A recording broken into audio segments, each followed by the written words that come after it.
ষড়যন্ত্র মানছি না। শিক্ষা কেলেঙ্কারি। মোদী সরকার ক্ষমতা আসার পর যে প্রতিশ্রুতিগুলো দিয়েছিলেন, কোনো প্রতিশ্রুতি রক্ষা করতে পারেন। এরই মধ্যে মানুষের বিরুদ্ধে যুদ্ধ ঘোষণা করেছেন। গত 92 দিনে 2 পর্যায়ে পেট্রোলের দাম বৃদ্ধি করেছেন 89 টাকা। অস্বাভাবিক। পেট্রোল, ডিজেল, রান্নার গ্যাস, সিএনজি সহ প্রত্যেকটা জিনিসের দাম বৃদ্ধি পেয়েছে।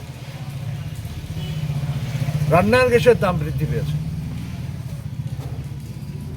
89 টাকা গত 4 মাসে, 92 দিনের ব্যবধানে। পেট্রোলের দাম বেড়েছে, সার, বীজ, কীটনাশক, ঔষধের অস্বাভাবিক দাম বেড়েছে, কোনো নিয়ন্ত্রণ নেই। তেল কোম্পানির মালিকদের স্বার্থ রক্ষিত হচ্ছে, প্রতি অর্থ বছরে তাদের হাজার হাজার কোটি টাকার মুনাফা হচ্ছে, আর গরিব মানুষের পেট কাটছে।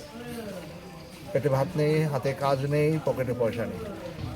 এই পরিস্থিতির মধ্যে দাঁড়িয়ে গোটা দেশের সাথে আমরাও ধর্মনগরে সিপিআইএম ধর্মনগর মহকুমা কমিটির উদ্যোগে পেট্রোপণ্যের অস্বাভাবিক মূল্যবৃদ্ধির বিরুদ্ধে এবং যে নৈরাজ্যের শাসন চলছে, পশ্চিমবাংলা যেভাবে হকারদের বিরুদ্ধে বুলডোজার সন্ত্রাস চালানো হচ্ছে, তার বিরুদ্ধে শিক্ষায় যে নৈরাজ্য সৃষ্টি হয়েছে, নিট কেলেঙ্কারি থেকে শুরু করে বিভিন্ন প্রবেশিকা পরীক্ষায় যে দুর্নীতি, এই দুর্নীতির বিরুদ্ধে গোটা দেশের আজকে ছাত্র যুবকরা যেভাবে রাস্তায় নেমেছে, তার প্রতি সংহতি জানিয়ে কেন্দ্রীয় শিক্ষামন্ত্রীর পদত্যাগের দাবিতে আজকে আমরা ধর্মনগর শহরে বিক্ষোভ কর্মসূচি উদযাপন করব।